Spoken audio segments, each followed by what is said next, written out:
Position, फिर हर साल ऐसा ससुर भी मिलना चाहिए तो 90 lakhs हर साल देगा. मतलब in short, if you want to judge my profitability position actually, so you will not judge that 90 lakhs. You will take into consideration only rupees 10 lakhs. So operating profits को ही लिया जाता है. Because उसका logic is, you know what? Because he is purchasing my running business. इसकी वजह से वो मुझे पैसा दे रहा है मेरे नाम के लिए भी. तो in future when he will be doing business, तो नॉन ऑपरेटिंग जो थिंग्स थी वो तो मेरे साथ हुई ना, इसके साथ थोड़ी होंगी. अरे डाउरी मुझे मिली है, इसको थोड़ी मिलेगी डाउरी. तो it is as simple as that friends. Only the operating things will be considered and non-operating items should not be considered when you are doing the valuation of goodwill. That is nothing but your first point relating to the factors which are affecting the valuation. Then comes number second. That is nothing but number of years put into the business. Experience. Trust me friends, experience makes lot of difference. मतलब you know, if you are an experienced person, automatically like you know market में आपका भाव बढ़ जाता है. And there are a couple of like you know आपने you know they say, how can I say, since it is a pan India level class going on, say we can say Raymond's. Raymond's की ad आप लोग देखते हैं, उसमें लिखा होता है Raymond's is 1939. Think about this. 1939 से Raymond वाला कपड़ा बेच रहा है. 2012 आने वाला. Since so many years, around 70 years or something. तो कुछ तो अच्छा होएगा ना. That is why he is surviving in this industry. Can you make a fool of people? 70 साल से के लल्लू बना रहे हैं पब्लिक को? तो definitely not. तो he must be good यार. So today that is why जब हमें कोई कपड़ा खरीदना है और वो भी for a very special occasion, it's your marriage or this or that, तो people swear by that name. हाँ रेमंड्स है ना तो अच्छा ही होगा. So many times they don't look also कि भाई क्वालिटी कैसी है. रेमंड्स है ना, नाम है ना तो अच्छा ही होएगा यार. It is as simple as that. That is nothing but number of years put into the business. So that makes a lot of difference. You know, I mean like you know कई लोग बोलते हैं experience कुछ नहीं होता. हमें experience बहुत होता है. एक्सपीरियंस की वजह से सर्टनली आपको पैसे एक्स्ट्रा मिलते हैं और मेरा ये मानना है कि मिलने चाहिए. Then only experience will really like you know become more confident. Just imagine like you know some person is there, say he is on an operation theater. उसकी लात का ऑपरेशन है. Okay, उसकी लात का ऑपरेशन है, फ्रैक्चर हो गया. And he asks the doctor, समझो मेरा ही लात का ऑपरेशन हुआ. मैं डॉक्टर को पूछता हूँ, डॉक्टर साहब this is which number of operation you are doing in your career? मैंने उसको ऐसा पूछा. तो डॉक्टर बोलता है, mister Deepak don't worry, I am doing operations. वो जो तो हंस रही वो बाद में थोड़ा. Mister Deepak don't worry, I am doing operations in last 15 years. हर रोज मैं 10 ऑपरेशन करता हूं और आज जो ऑपरेशन कर रहा हूं you are number 10 only. So don't worry for that. Nurse को बोलेगा, नर्स इसको एनेस्थीसिया देना, सुला दे इसको. See he may be rude but I am little confident कि चल ठीक है यार, I am in safe hands. But अगर ये डॉक्टर मेरे को बोलता है उधर नहीं, don't worry, I will try my best to do, I will try my best to do good for you. भले मेरा ये फर्स्ट ऑपरेशन है लाइफ का. कौन भले रिलैक्स भले मेरा फर्स्ट ऑपरेशन है. जस्ट इमेजिन माई प्लाइट यार. अबे तेरा फर्स्ट ऑपरेशन है तो मैं ही मिला था तुझे. Am I the person like तेरे को हाथ साफ मेरे पर ही करने का है. तो इन शॉर्ट अभी मुझे आगे बोलने की जरूरत नहीं, आप समझ गए. Experience makes lot of difference. I mean I have gone there for a leg operation. Possible I will get a heart attack like you know over there if he says it is my first operation of his life. ठीक है, भगवान करे तेरा first operation है, तू जिंदगी भर जीता रहे, लेकिन need not have any experiments on me like you know. So I mean when I go for an operation I will first ask who is the doctor and then accordingly I will decide. whether I should get operated from such person or not. It's very much important. So, profits, that is one of the major reasons. Number of years put into the business. That is again one of the major reasons जिसकी वजह से आपको goodwill का पैसा मिलता है. Then comes, friends, location of business. Very important.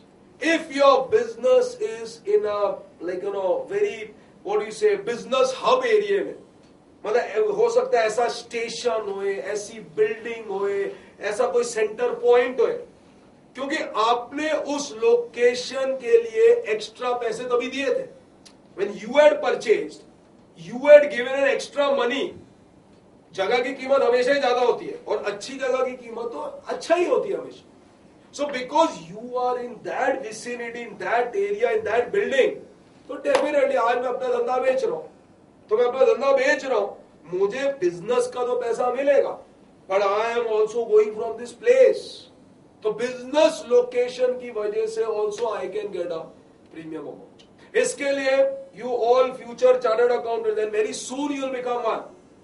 You should know that जब आप प्रॉपर्टी वगैरह कुछ खरीदते हैं, अगर पैसे ज्यादा नहीं है ना तो आज की डेट में मत लो, but you take a good location property, because good location will always give you good price.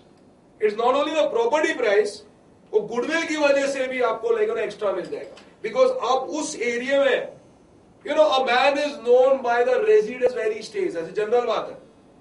The moment someone says to me, अभी कोई आता है ऐसे क्लास के अंदर, and I say, where you stay? I stay in Cuff Parade.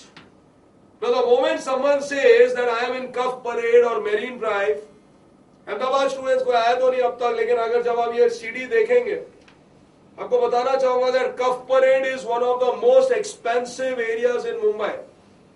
तो इसके लिए हमने एक दो एग्जाम्पल ऐसे ले रहे हैं. तो जब कोई बोलता है कि कफ परेड से मैं हूं या मैरीन ड्राइव से हूं, तो बिलीव मी ऑटोमेटिकली उसका भाव बढ़ जाता है. ऑटोमेटिकली ये I don't know where is in Cuffe Parade, हो सकता है कफ परेड में किधर कॉर्नर में होएगा, but Cuffe Parade itself demands that premium amount. So definitely friends, location of the business makes lot of difference. अब कोई बोलता है कि भाई आपका बिजनेस इज इन, समझो अगर बॉम्बे की बात करें, मुंबई की बात करें, say you are in Bandra Kurla Complex, you are in Nariman Point, you are in फलाना some absolutely business hub places, so certainly आपको गुडविल का एक्स्ट्रा पैसा ऐसे बिजनेस के लिए डेफिनेटली मिलेगा. So one of the reasons is of course what, profitability. Another is nothing but number of years put into the business. Another is nothing but location of the business. Then comes the type of business, the type of profession what you are, the type of product, मतलब ये सब एक ही group में आता है. मतलब आपका जो बिजनेस है वो क्या है. I mean, if you are unique, businesses are all same, but maybe you are doing your business in a unique manner, automatically you get goodwill. अभी जैसे ऐसे कितने बिजनेसेस हैं जो एकदम अलग होते हैं. तो जब वो एकदम अलग बिजनेस होते हैं तो आपकी वो जो क्रिएटिविटी है, वो जो आइडिया है, जब वो आइडिया आप किसी को बेचते हो तो definitely you will get a premium amount here. तो you should always try to be unique when you are doing your business. Now tomorrow when you will become CA, तो जरूरी नहीं कि आपको वही काम करना है जो आज 10,000 सीए कर रहे हैं, आपको भी वो करना है. You can become so creative in your line. In income tax also you can be so creative. जरूरी नहीं है कि बस वही रिटर्न ही फाइल करने का, 1000 काम आप और भी कर सकते हो relating to your tax work only. But for that the idea should click, and idea can change your life, बोलते हैं ना ऐसा. तो for that idea people are there to throw money. This satellite what we have started now, this is a unique idea.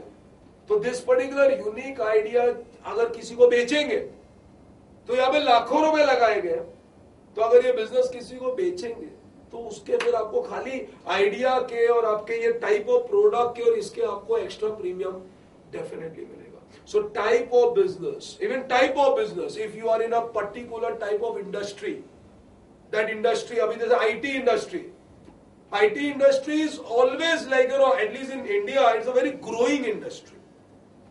I mean, 15 साल पहले भी growing थी, आज भी ग्रोइंग है और 20 साल के बाद भी ग्रोइंग होगी, because it is got so much of scope.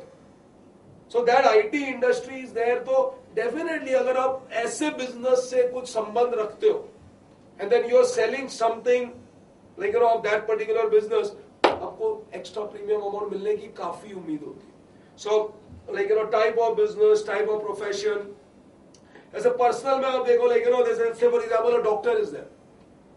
तो डॉक्टर जो है लेकिन उसका प्रोफेशन ही कितना इज्जतदार वाला है. You know, the moment, like, you know, if I meet a doctor anytime, either maybe just वो walk कर रहे हैं या बिल्डिंग में कभी आए या हमारे घर पर कभी आए, तो मेरे मुंह से निकलेगा डॉक्टर साहब. He is not my साहब, but still I say him doctor साहब. The moment he comes, like, you know, maybe I'll catch his bag if he is coming in my house. It's not required. Come on, हम बोल सकते भाई इसने पैसा लिया और इलाज करा है, लेकिन नहीं, उसका प्रोफेशन ऐसा है. That profession is commanding the respect. अच्छा, डॉक्टर अभी घर पर आता है या आप उसकी दुकान में भी जाते हैं. So do you bargain? Can you bargain with a doctor? Doctor पैसे भी लेता है उसको. I mean, you have got nothing यार, मैं भी सिर दर्द है, डॉक्टर साहब कितने पैसे बोलेगा? 1000 रुपया देना पड़ेगा. You cannot bargain with a doctor because his profession is like this. His profession is like this. But maybe with someone else you will bargain. लेकिन उसके सामने आपको शर्म आ जाएगी बार्गेन कर. You know it happened to me. 1 minute की story आपको बताऊं. Some time back I had met with a massive leg accident. Massive, मेरी पूरी लात एक्चुअल में खत्म हो गई. सो व्हेन आई जब मैं ठीक ठाक हो गया तो एक बार after may be 6-7 months I went to my doctor to give a checkup. तो एक्चुअल में ऐसा था ना कि एवरीथिंग वाज फाइन, लेकिन मुझे ना अचानक दर्द होने लगी on my right knee. And it was a massive accident actual में. I think so you know that. Yeah I was walking on crutches, this that, काफी हालत खराब थी. तो जब मैं ठीक ठाक हो गया तो 6-7 महीने के बाद मुझे अचानक बहुत दर्द होने लग गई इन माई नीज. तो आई गॉट स्कैर्ड के something should not come back, like you know, because it was very bad. तो जब मैं स्कैर्ड हुआ तो I went to Hinduja hospital. मतलब चलो चेकअप करा लेते. तो जब मैं वहां पर गया तो मेरे डॉक्टर ने पूछा कि यस दीपक एनी प्रॉब्लम्स. तो मैंने उसको बोला सर प्रॉब्लम ऐसे तो नहीं है, but I think so like you know I got a psychology that something is there, this that. मतलब I just told him whatever was in my mind. मैंने उसको बोल दिया because I didn't want to take a risk. My profession is like this, I can't take a risk. तो he just said okay let me check. And trust me friends, camera जरा ये बताना इधर सबको, वहां पे भी जो भी देखेगा बाद में. He just took my leg like this. दिखाओ ये leg, दिखेगा? या ये यहाँ पर उससे leg को देखा ऐसा खाली. He just did like this, and he said, "Come on, यार, it's fine." He just said like that. I said, "Okay, thank you, sir." तो मैंने sir fees said 2000 rupees. I still can't see 2000 is not a very big amount. That's fine. God is kind.